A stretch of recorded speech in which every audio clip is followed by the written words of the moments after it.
My dear friends, so as we continue to talk through this document, a couple things let's do real quick. You'll notice that there are two additional exegetical outlines there on the page, and I hope here's what I hope you're doing. Probably should have said this in the first in the first video. I want you to get your Bibles and I want you to kind of look through and read through these passages of Scripture to get a glimpse and to sort of get an idea of what we're doing here. And so the two other exegetical outlines that we'll talk about briefly, Hebrews chapter 1, verses 1 through 4. I've put that up. So the main point again is I distill this down and I study through and I look at the author and the intent and the recipients. Probably the big idea for this is I would say is that it's trying to communicate that we serve a God who speaks. As you read down through the passage, you see that there's several points that are made, and this actually leads right into another section about Jesus being the truer and better, the greater angel or messenger, the better angelos. But these first four verses, I think, so we serve a God who speaks, one of the two foundational truths of the Christian faith. God is and God speaks. Uh, the subpoints would go something like this: God speaks, but he speaks in different ways. Okay, so that again is just sort of thrown out there, and it appeals back to the Old Testament. So, again, as I'm building the sermon here, probably what I would do is I would go through and I would run down maybe half a dozen or a dozen ways in which God speaks, right? He spoke through the burning bush. He spoke from heaven. He spoke with Moses face to face, right? All those kinds of things. I'm just pulling those off the top of my head. The second thing is God speaks in different ways. God speaks at different times. Um, and again, probably again would do some of the same thing, maybe even look forward, especially in the book of Hebrews, because so many of the heroes of the faith are mentioned in the book of Hebrews. I might even look forward and pull some of those names to help us build on things when we get later on in the book. How did God speak to Gideon? How did he speak to Jephthah? How did he speak to Rahab, whomever? And this would also allow us to really begin to sort of build this theology of how does God communicate. So, first point, God speaks in different ways. Second point, God speaks at different times. This is right from the text itself. The third thing is sort of a subset or an example of how God spoke through his prophets. And I think I would talk about that specifically, how God speaks through human beings. And maybe that would be something along the lines of we would make sure that in these first couple that we don't sort of veer off, but it's almost like the writer of Hebrews is making these um, the prophet sort of a separate category. I would push that a little bit, maybe even uh, use some intertextuality. Pastor John talked about that last week, right? How these things kind of line up and we can pull one from one context into our context. And then the last thing is that Jesus is the clearest speech act of God. And I think this really is kind of the point of of Hebrews. If we read the book of Hebrews, we go over and over and sort of to borrow a phrase from Tim Keller. But Tim Keller will often say that Jesus is the truer and the better.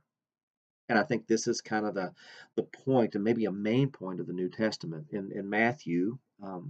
And when I break down the New Testament into its affinity groups, I often will group Matthew and Hebrews together because they're both to a Hebrew audience, as well as James and Jude. So we put those four in sort of an affinity group. But in Matthew, we're told what that Jesus is the fulfillment of the law. And Hebrews actually shows us exactly how he's doing that. So Jesus, if we march through Hebrews, Jesus is the truer and better messenger from God, right? He's the truer and better revelation first. He's the truer and better messenger. He's the truer and better man. I'm not going to get these in order. He's the truer and better Moses. He's the truer and better Sabbath. He's the truer and better sacrifice. He's the truer and better high priest. He's the truer and better tabernacle. It goes on and on and on, right? Here's the point of this is the point of the Hebrews. And kind of these first four verses, they really set this up because they go back to one of these key foundational points of of what it means to be a Christian, is that God speaks. He wants us to know him. He wants to communicate. And so that might be um, a way that we begin to think about this transition from the exegetical outline to the, man, my hands look big, don't they? This is really weird. We, this might be a way that we can transition from the exegetical outline to the homiletical outline. Make sense? Okay. Uh, Genesis 22, real quick, we'll do this, and then we'll move on. So this is what I gave you last week when we were talking about Genesis 22, verses 1 through 3. I gave you the homiletical outline. So I preached that as I would preach it. And when we did it in about 5 or 6 minutes, generally that message goes about 40. So again, if you do this well, you can preach a message very quickly and very effectively. But the exegetic, how that might look exegetically, um, would be something like this in chapter 22, verses 1 through 3. The main point is something along these lines. How do we trust God when our faith is being tested? You can wordsmith that, but that's kind of the general idea that I think we're getting at. And again, this is probably a really clear example of how the fallen condition focus in chapel is applied, because there is this, we live in this world, we live in this fallen world where there are times where, guys, and I'm not about to say that when sin happens to us, that God is the author of that. I'm not saying that at all, but there are all kinds of times that our faith is tested, and in those testing moments, right, we really have this question: is God, are you trustworthy? So I think that's kind of the main point that's going on. The subpoints, I think, can be communicated. I think that there you could do three, depending on how much of the passage you're going to communicate. But I think in these first three verses, there's at least three main points. So the first would be to remember God's past faithfulness. I think that's kind of there in the language where go to the place that I will show you. That I will show you, that phrase appears back in chapter 12, I think, where Abram is being called from Ur the Chaldeans. And so he's walked this way before. So remember God's past faithfulness.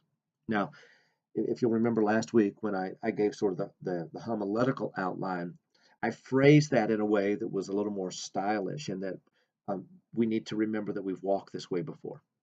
Okay, so you can put flesh back on the bones, but right now we're just trying to get to the meat and the potatoes of the thing. So the first subpoint, remember God's past faithfulness. The second subpoint, I think, that sort of arises out of these verses is the remember that God isn't just a promise maker, he's a promise keeper.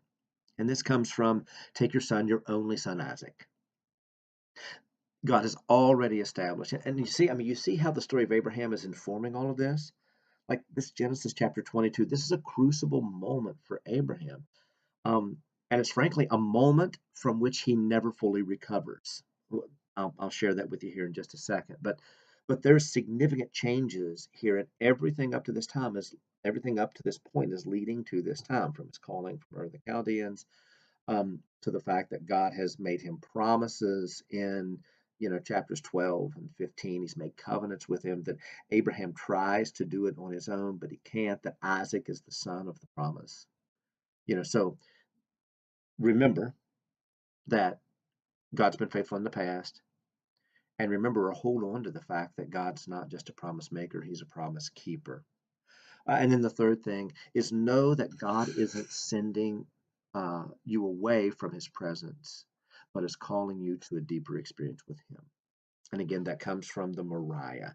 What is this place, this region? Well, it's the place where God sees.